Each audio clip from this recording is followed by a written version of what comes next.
2017 CLC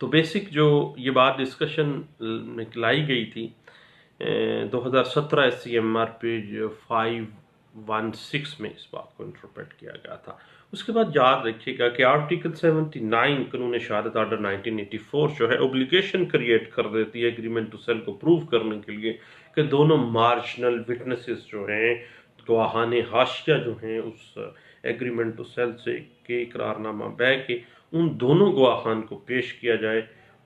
اگر ان کو پیش نہیں کیا جاتا، دونوں کی وٹنس نہیں کروائی جاتی، تو پھر ایگریمنٹ ٹو سیل پروو ہی نہیں ہوگا، اس ایگریمنٹ ٹو سیل ایسے ہی ہے جیسے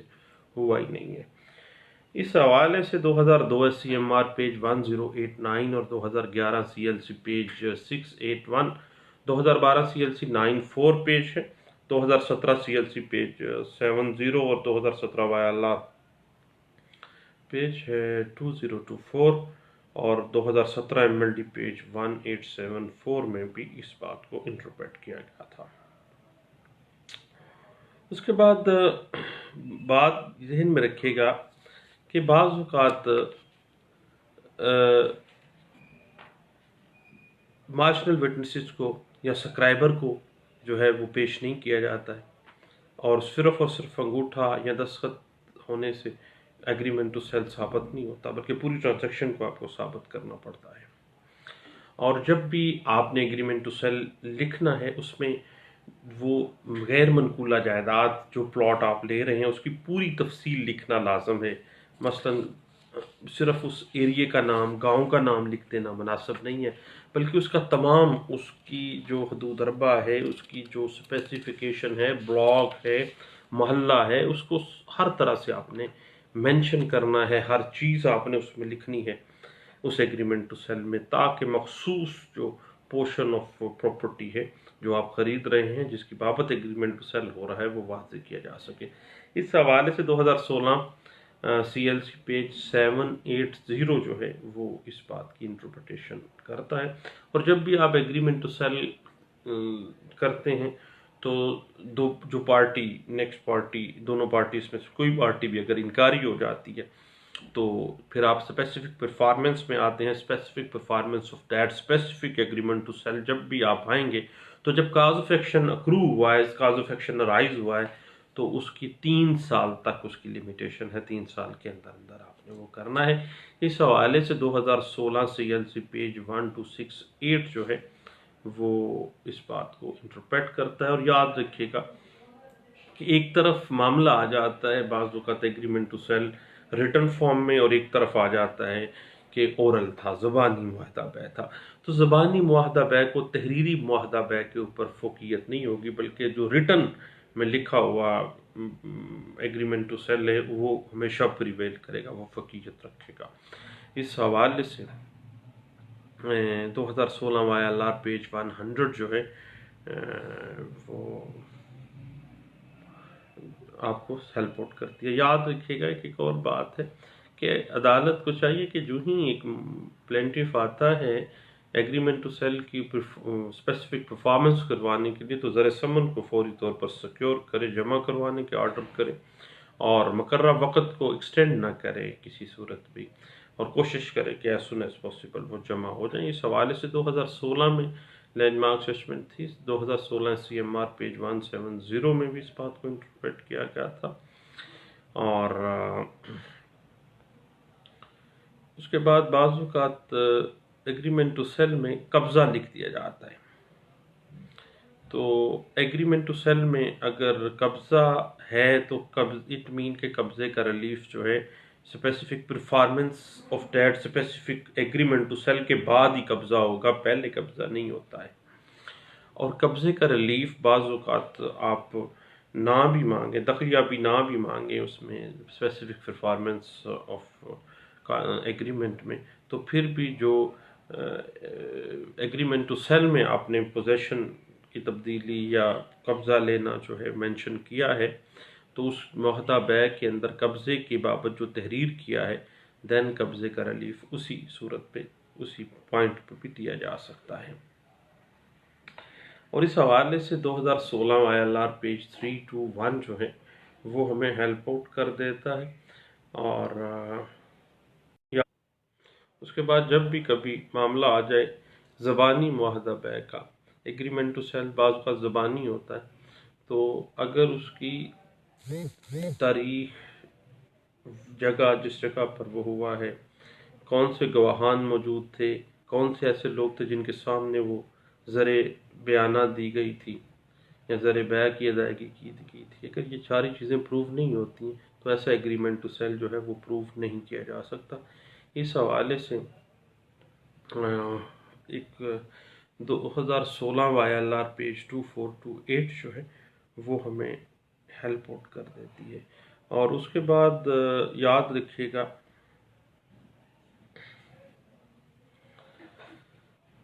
بعض اوقات شاملات کا معاملہ آ جاتا ہے کہ کوئی بندہ شاملات دہ بیچ دیتا ہے، یا بعض اوقات صوبائی گورنمنٹ کی ملکیتی جگہ بیچ دیتی ہے، تو مالکانہ حقوق ان کو نہیں ہوتے ہیں جو بندہ ایگریمنٹ ٹو سیل کرتا ہے، تو ایسی بنا کے اوپر یاد رکھیے گا ملکیت کی جو ہے اسپیسیفک پرفارمنس نہیں ایسی صورت میں ہو سکتی، کیونکہ مالک ہی نہیں ہے، وہ گورنمنٹ کی جگہ، ہر گورنمنٹ کی جگہ گورنمنٹ کی ہے، اور وہ بندہ اپنے طور پہ اسپیسیفک پرفارمنس کیسے اس ایگریمنٹ ٹو سیل کی کروانے آگے جس کا وہ مالک ہی نہیں تھا، جو قابض تھا۔ اس حوالے سے 2016 CLC پیج 1485 اور 2016 YLR پیج 2428 جو ہے وہ ہمیں ہیلپ آؤٹ کرتا ہے۔ اس کے بعد یاد رکھیے گا کہ اسپیسیفک پرفارمنس میں آپ جاتے ہیں ایگریمنٹ ٹو سیل کی، تو ایگریمنٹ ٹو سیل میں بعض اوقات آپ ہر چیز کو مینشن نہیں کرتے۔ ایگریمنٹ ٹو سیل جو ہے باقاعدہ طور پر ایک ایسی دستاویز ہے جس میں تمام شرائط کو واضح کے ساتھ، وضاحت کے ساتھ لکھنا چاہیے، اور صرف رسید وصولی بعض اوقات بنا لیا جاتا ہے کہ جی اس پلاٹ کی بابت نا میں نے اس کو 10 لاکھ روپیہ یا 20 لاکھ یا 10,000 یا 20,000 روپیہ جو ہے نا وہ ٹوکن دیا تھا۔ تو یاد رکھیے گا کہ صرف رسید وصولی رقم جو ہے، اب کیا پتہ کس چیز کا ٹوکن ہے، اگر وہ نہیں لکھا گیا تو رسید وصولی رقم صرف اگر دی ہے، بعض اوقات پچھلے دنوں ایک کیس تھا، اس میں ایک پراپرٹی ڈیلر نے پیچھے لکھ دیا 10,000 روپیہ ٹوکن وصول شد، کوئی نہیں لکھا کیا کس معاملے میں، تو اس کو اب یہ جو رسید وصولی ہے رقم کی تھوڑا بہت ٹوکن کی صورت میں، تو اس کو معاہدہ بے کنسیڈر نہیں کرتے آپ، اور اگر اس میں سارا مینشن کر لیتے، خواہ سادے کاغذ پہ کر لیتے، پھر وہ ایگریمنٹ ٹو سیل ہوتا، لیکن اگر وہ ایک سادی رسید ہی لکھی ہے اور کوئی اسپیسیفکیشنز، کوئی شرائط نہیں ہے، کوئی کنڈیشنز نہیں رکھی گئی، کوئی اس پراپرٹی کی بابت کوئی معاہدہ نہیں لکھا گیا ہے، تو پھر وہ سادہ ایک چھوٹی سی رسید وصولی کی صرف سادگی کے ساتھ وہ کتی صورت ایگریمنٹ ٹو سیل کے اندر فال نہیں کرتی۔ اس حوالے سے 2008 CLC پیج 175، اور یاد رکھیے گا کہ رسید بیانہ میں اور رسید وصولی رقم میں فرق ہوتا ہے۔ بیانہ جب لکھتے ہیں تو سارا کچھ آپ ایک اموویبل پراپرٹی کی بابت لکھتے ہیں، اس میں ساری اسپیسیفکیشن دیتے ہیں، وہ ایگریمنٹ ٹو سیل میں فال کر جاتا ہے۔ اس کے اوپر یوٹیوب میں جو میرا ایک چینل ہے لا لیکچر سلیم یعقوب، اس میں آپ کو وہ جو ہے رسید بیانہ receipt as an agreement to sale جو ہے وہ بھی اس پہ ایک گپ شپ مل جائے گی، اور گپ شپ جو ہے وہ ایک چھوٹا سا پروگرام ہے آدھے ایک گھنٹے کا، وہ جب آپ فارغ ہوں وہ ضرور سنیے گا۔ اگر آپ کسی سیول ڈسپیوٹ میں ہیں یا سیول وکیل ہیں تو پھر آپ کو ہیلپ آؤٹ بھی ہو جائے گا وہ۔ اس کے بعد یاد رکھیے گا کہ اگر ویسے سادی رسید لکھ لیا، وصولی رقم انہیں 10,000 20,000 25,000 کوئی اسپیسیفکیشن لکھی نہیں ہے، کنڈیشنز نہیں لکھی، پارٹیز کے درمیان کوئی ایگریمنٹ نہیں ہے، تو پھر وہ واحد ایگریمنٹ ٹو سیل میں فال نہیں حوالے سے 2016 YLR پیج 94 اور نوٹ 131 جو ہے وہ آپ کو ہیلپ کرتا ہے۔ ہاں دوستو، ایگریمنٹ ٹو سیل کے لیگل ایشوز جو ہیں وہ ہم نے کچھ ڈسکس کرنے کی کوشش کی ہے۔ مزید ایگریمنٹ ٹو سیل پہ انشاءاللہ ہماری گپ شپ تو لگتی رہے گی، کیونکہ یہ واسٹ سبجیکٹ ہے، ایسی چیز ہے جس پہ آئے روز پھڈے پڑتے ہی رہتے ہیں لوگوں کے درمیان، اور پھڈے پڑتے ہیں تو کچہریاں بھی آباد ہوتی ہیں، تو انشاءاللہ اس پہ ہم لوگ بات کرتے رہیں گے۔ البتہ دعاؤں میں مجھے یاد رکھیے گا۔ بہت شکریہ، تھینک یو، اللہ حافظ۔